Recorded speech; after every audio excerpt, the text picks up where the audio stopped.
আলোচনা করতেছিলেন, তিনি আপনাদের থেকে বারবার একটা ইমানি ওয়াদা নেয়ার চেষ্টা করতেছিলেন যে আগামীর বাংলাদেশে ইসলামের বাংলাদেশ, কোরআনের বাংলাদেশ যদি করতে হয় আপনারা প্রস্তুত আছেন কিনা। এই ওয়াদাটা বারবার নেওয়ার চেষ্টা করছে না? কেন চেষ্টা করছে জানেন? কারণ আপনি কোরআনের দিন, কোরআনের রাজ, কোরআনের সমাজ কায়েম করতে গেলে এর পিছনে অনেক সময় দেওয়া লাগবে, শ্রম দেওয়া লাগবে, অর্থ ব্যয় করা লাগবে, এমনকি জেল খাটা লাগতে পারে, জুলুম আসতে পারে, এমনকি জীবনও দেওয়া লাগতে পারে। এই কাজগুলো প্রত্যেকটাই কঠিন কাজ, ঠিক না? এই কঠিন কাজটা যারা করতে পারবে তারা আল্লাহ এবং তার রসুলের কাছে প্রিয় হয়ে যাবে। এই কোরবানি গুলা যারা দ্বীনের জন্য করছে বিগত দিনে, তারা আজও দুনিয়াতে সম্মানিত হয়ে আছে না নাই? আপনারা জানেন আল্লাহ রব্বুল আলামিন তার প্রিয় হাবিবের কাছে যখন এই কোরআনুল কারীম প্রথম যারা এদের অবতীর্ণ করলেন, ওহী নাযিল করলেন, আল্লাহর হাবিব সাল্লাল্লাহু আলাইহি ওয়াসাল্লাম যখন তার গোত্রের লোকদেরকে, তার আত্মীয় পরিবারদের সদস্যদেরকে জানাইলেন যে আমার কাছে আল্লাহ পাকের পক্ষ থেকে ওহী আসছে যে এক আল্লাহ ছাড়া কারো ইবাদত করা যাবে না। যেই আল্লাহর হাবিবকে তার গোত্রের লোক, তার বংশের লোকেরা, তার পরিবারের লোকেরা, তার প্রতিবেশীরা সবাই বলতো মুহাম্মাদের মতো সত্যবাদী দুনিয়াতে কেউ নাই, মুহাম্মাদের মতো আমানতদার বিশ্বস্ত কোনো মানুষ দুনিয়াতে নাই। যখনই আল্লাহর হাবিব এই কোরআনের আওয়াজ শুনাইলেন, সঙ্গে সঙ্গে তার বিরুদ্ধে তার আপন চাচা দাঁড়ায় গেছে। কথা বলেন, সত্যি বলেন। এইবার একে একে তার শত্রুর সংখ্যা বাড়তেছিল, তার উপরে শারীরিক মানসিক নির্যাতন শুরু হয়ে গেল। এমনকি আল্লাহর হাবিব সাল্লাল্লাহু আলাইহি ওয়াসাল্লামের উপরে নির্যাতনের মাত্রা এত বাড়তেছিল যে আল্লাহর হাবিব সাল্লাল্লাহু আলাইহি ওয়াসাল্লাম ঠিক মতো নামাজ আদায় করতে পারতেন না। আল্লাহর হাবিব সাল্লাল্লাহু আলাইহি ওয়াসাল্লাম নিরাপদে চলাফেরা করতে পারতেন না। আল্লাহর হাবিব সাল্লাল্লাহু আলাইহি ওয়াসাল্লামকে এক পর্যায়ে তারা বয়কট করে নির্বাসনে পাঠাই দিয়েছে। সেখানে খানা দানা, যাতায়াত, মানুষের মানে খানা দানা, পানীয় সব বন্ধ করে দিয়েছিল। এবং শেষ পর্যন্ত মক্কা নগরীতে আল্লাহর হাবিব আর থাকতে পারলেন না, তিনি মদিনায় হিজরত করতে বাধ্য হয়েছেন। কথা বল ঠিক কিনা? মদিনায় যাওয়ার পরও এই শত্রুরা তাকে ছাড়েন নাই। আল্লাহর হাবিবকে সমূলে বিনাশ করার জন্য, অর্থাৎ এই কোরআনের আওয়াজ যেন দুনিয়াতে এস্টাবলিশ হইতে না পারে, এই জন্য এই কাফের, এই কোরআনের শত্রুরা আল্লাহ হাবিবকে আক্রমণ করার জন্য মদিনায় রওনা দিয়া বদরের যুদ্ধে, সেখানে যুদ্ধ সংঘটিত হয়েছে। এরপরও কিন্তু ক্ষান্ত হয় নাই। আবার পরের বছর আসছে, আবার উহুদের ময়দানে আল্লাহর হাবিবের সাথে লড়াই হয়েছে। কথা বল ঠিক কিনা? এগুলো হয়েছে কখন? যখনই আল্লাহর হাবিব এই কোরআনকে প্রতিষ্ঠিত করার ঘোষণা দিচ্ছে। কথা বল, আপনাদের কি কথা বুঝতে কষ্ট হয়? কিন্তু যতদিন তিনি এই কোরআন প্রতিষ্ঠিত করার কথা বলেন নাই, ততদিন কিন্তু তাকে সবাই বাহাবা দেশে আপন ভাবছে। কথা বল ঠিক কিনা? এই জন্য আমরা সাহেব বারবার ওয়াদা দিয়েছিলেন যে আল্লাহর হাবিব যেরকম পরিশ্রম করছেন, দান শহীদ করছেন, রক্ত দিয়েছেন, তার সাথে হাজার হাজার সাহাবায়ে কিরাম এই কোরআনের পক্ষে, কোরআনকে প্রতিষ্ঠিত করার জন্য, এই দ্বীনকে প্রতিষ্ঠিত করার জন্য তারাও অর্থ, শ্রম, সময়, জীবন সব কিছু ব্যয় করছে কি করে নাই? আমি আপনাদের কাছে সংক্ষেপে জিজ্ঞাসা করতে চাই, আল্লাহর হাবিবের সাথে যেই সাহাবায়ে কিরাম এই কোরআনকে প্রতিষ্ঠিত করার জন্য সেদিন রক্ত দিয়েছিল, জীবন দিয়েছিল, বাড়িঘর ত্যাগ করেছিল, অর্থ করি সব ত্যাগ করেছিল, তারা আজকে দুনিয়াতে আছে? আর যারা সেদিন কোরআনের বিরোধিতায় নেমেছিল, Abu Jahl, Abu Lahab, Utba, Shaiba, Mughira, এরা কি দুনিয়াতে কেউ আছে? দুই দলের কেউই কিন্তু নাই। কিন্তু কোরআন আজও আছে না নাই? রেজাল্ট কি হয়েছে? সেদিন যারা কোরআনের পক্ষে ছিল দুনিয়াতে আজও তারা সম্মানিত। আজকে আপনি হজে যান, উমরায় যান, যখনই শোনেন যে আল্লাহর হাবিবের রওজা মুবারকে সালাম দেওয়ার জন্য গেলেন, বলা হয় যে এর পরে যে মাকবারাটা এটা তারই সাথী কোরআনের পক্ষের এক সৈনিক আবু বকরের মাকবারা। সালাম দেয় কি দেয় না? সামনের কবরটা ওমরে ফারুক রাদিয়াল্লাহু তাআলা আনহুর কবর, সালাম দেয় কি দেয় না? ওখান থেকে বের হয়ে জান্নাতুল বাকি সেখানে গিয়ে দেখবেন শত শত হাজার হাজার সাহাবায়ে কিরামদের কবর, মানুষ চোখের পানি ফালায় আর সম্মান করে আর সালাম দেয়। সম্মানিত হয়ে আসে না নাই? আর যারা সেদিন এই কোরআনের বিরুদ্ধাচারণ করেছিল, সেই আবু জাহেল, মানুষ জিজ্ঞাসা করে মক্কায় গিয়া, ভাই শুনছি আবু জাহেল বড় নাফরমান, আল্লাহর হাবিবকে অনেক জ্বালাইছে, ওর বাড়িটা নাকি এই কাবার আশেপাশে, কোথায় বলতে পারেন? হ্যাঁ বলতে পারি, ওই যে দূরে একটা পায়খানা দেখো, হ্যাঁ ওই পায়খানাটাই হইল এখন আবু জাহেলের বাড়ি। তাহলে কি রেজাল্ট দাঁড়াইল? দুনিয়াতে কোরআন এখনো আছে না নাই? সেদিন যারা কোরআনের পক্ষে ছিল তারা আজকে দুনিয়াতে সম্মানিত। আল্লাহর হাবিবের পবিত্র জবানে আল্লাহর হাবিব বলছেন তারা আখিরাতেও সম্মানিত হবে। এই গ্যারান্টি আল্লাহর হাবিব দেশে কি দেয় নাই? আর সেদিন যারা কোরআনের বিরোধিতা করেছিল, এই কোরআনকে প্রতিষ্ঠিত করতে যারা বাধা দিয়েছিল, তারাও আজকে দুনিয়াতে নাই, কিন্তু তারা আজও অপমানিত, অপদস্থ। ঠিক সেই কোরআন এখনো আমাদের মধ্যে আছে, এখনো সেই আবু বকর ওমরদের উত্তরসূরি কোরআনের পক্ষের লোকেরাও আছে, আবার সেই আবু জাহেলের উত্তরসূরি কোরআনের শত্রুরাও এখনো আছে না নাই? আজকেও যদি আমরা সেই আবু বকর ওমরদের মতো কোরআনের পক্ষে আমাদের জান মাল আল্লাহ এবং তার রাসূলকে খুশি করার জন্য কোরবানি করতে পারি, আল্লাহ মেহেরবান করে তো আবু বকর ওমরদের সাথেই আমাদের হাসর হবে।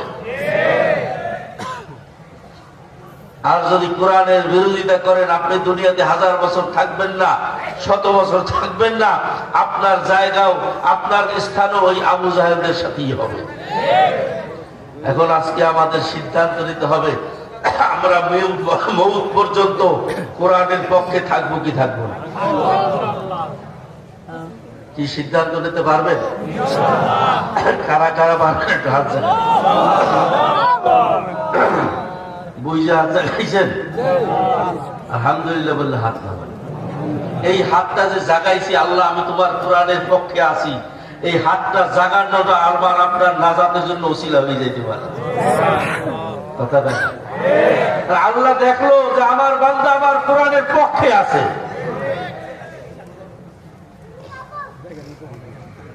তবে সেই সাহাবায়ে কেরামদের ভিতরে আমি পক্ষে আসি এর নজরানা দেখাতে হবে, এর নমুনা দেখাতে হবে। আল্লাহ আমি তোমার কোরআনের পক্ষে থাকতে গিয়ে আমার জান, আমার মাল আমি কোরবানি করে অকাতরে কোরবানি করতে পারতেছি, এটা হলে আপনার দাবির প্রমাণ যে আমি কোরআনের পক্ষে আছি। কথা ঠিক কিনা?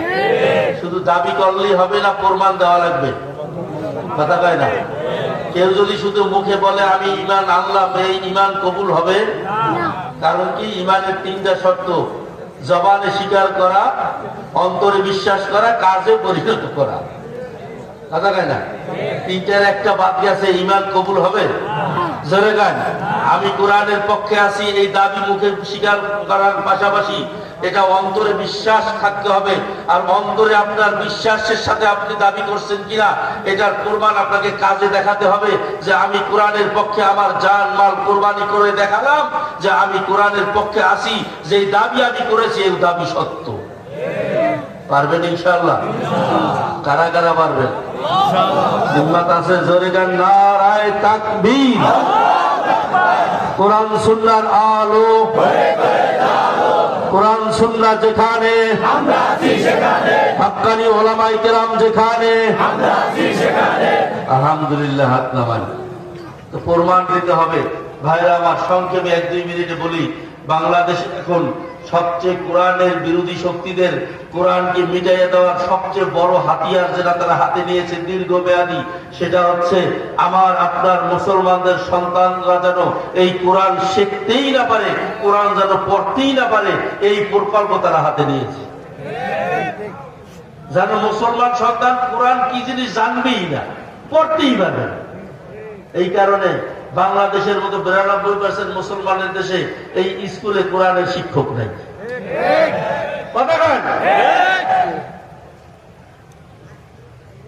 প্রাইমারি স্কুলে আপনার আমার সন্তানরা পড়ে না?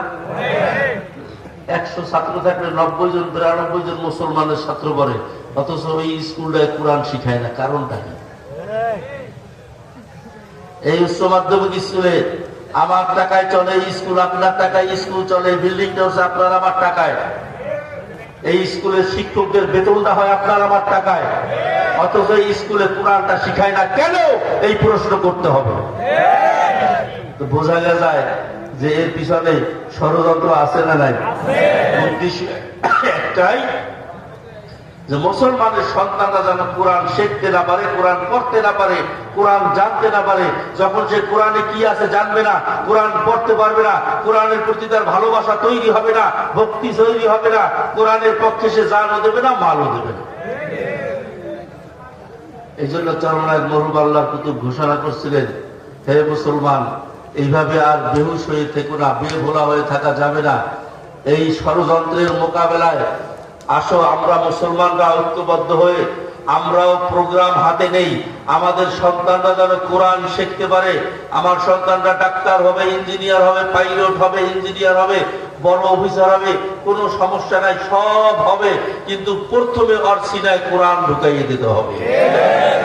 এই জন্য আল্লাহ তো বলছিলেন, আসো আমরাও প্রোগ্রাম হাতে নেই।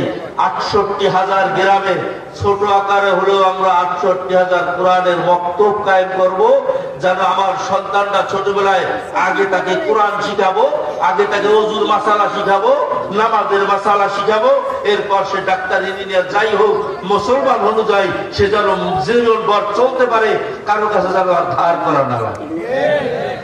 দরকার আছে না নাই? জোরে কয় না, আছে না নাই?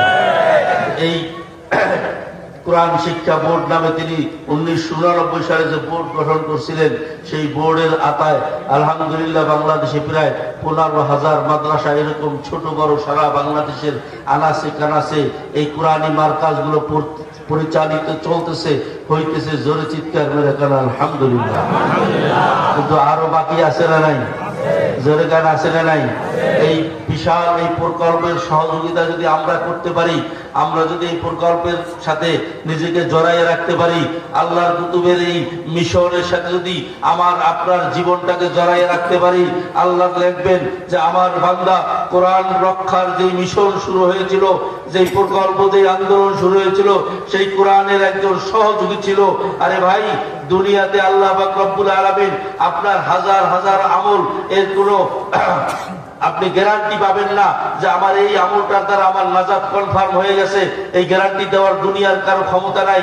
আল্লাহ পাক কিয়ামতের ময়দানে ইখলাসের সাথে ছোট্ট একটা আমল ধইরা আল্লাহ মাফ করে দেবে।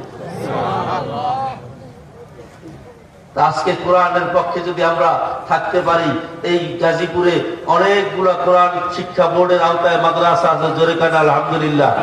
সেরকম একটা মাদ্রাসার জন্য আপনাদের কাছে যদি সহযোগিতা চাই, আপনারা কি বেজার হবেন?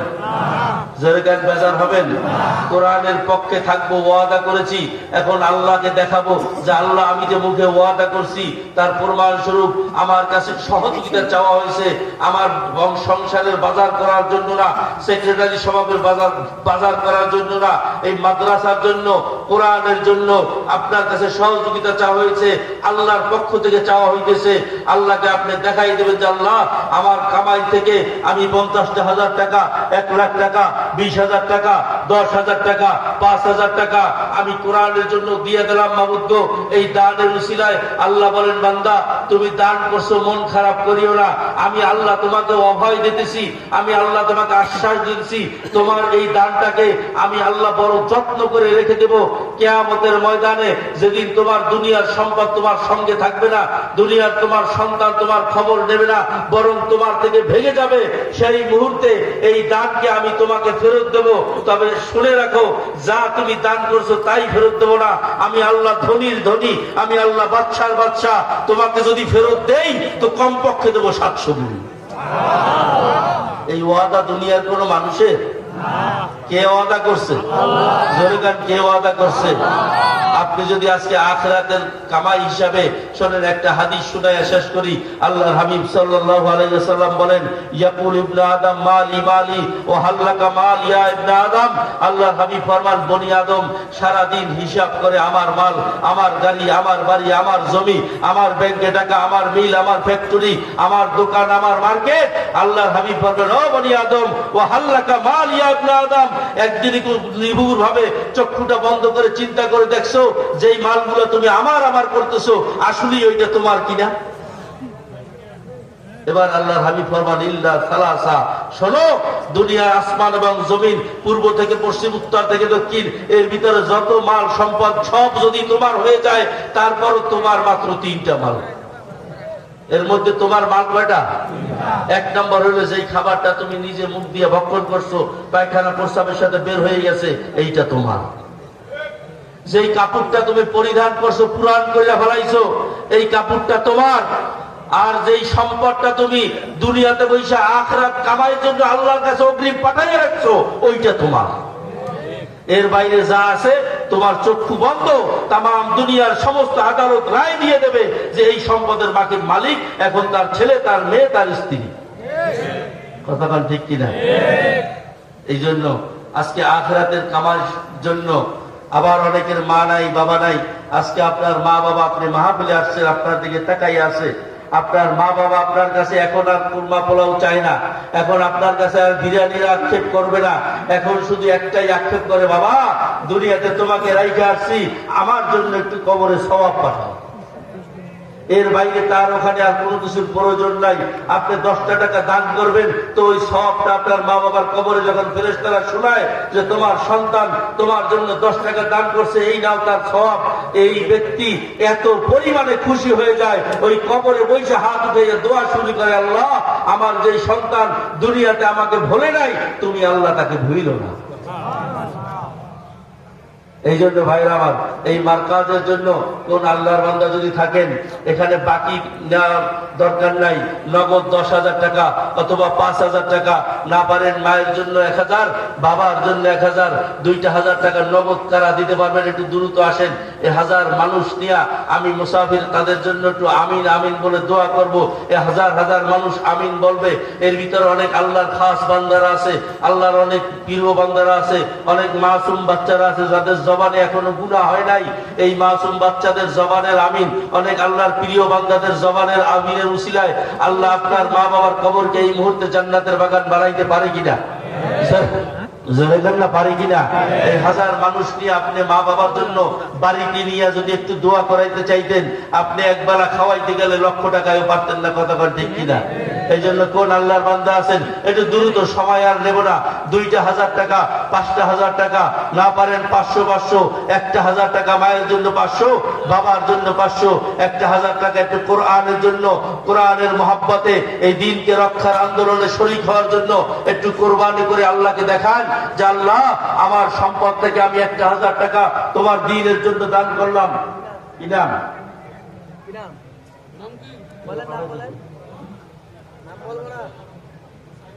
হোসাইন আহমেদ। আলহামদুলিল্লাহ, এই ছেলেটা, ওর বাবা হয়তো পাঠাইছে 2,000 টাকা। জোরে একটু চিৎকার করে গান আলহামদুলিল্লাহ, জবান খুলে গান আলহামদুলিল্লাহ। আর কোন আল্লাহর বান্দা আছেন? কি নাম? ও থানা সেক্রেটারি।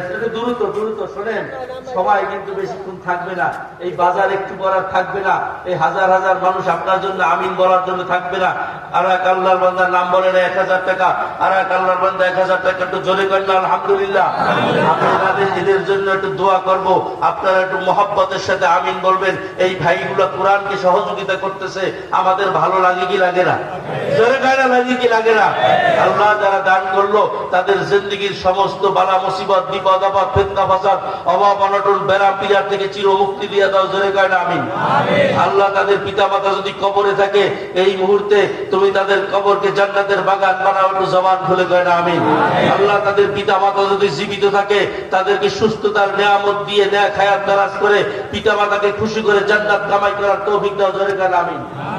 ডাক্তার তোফাজ্জল সাহেব নগদ 1000 টাকা, একটু চিৎকার বের করেন আলহামদুলিল্লাহ। আল্লাহ এই দানের খবর সোনার মদিনায় পৌঁছে দাও, জোরে গান আমিন।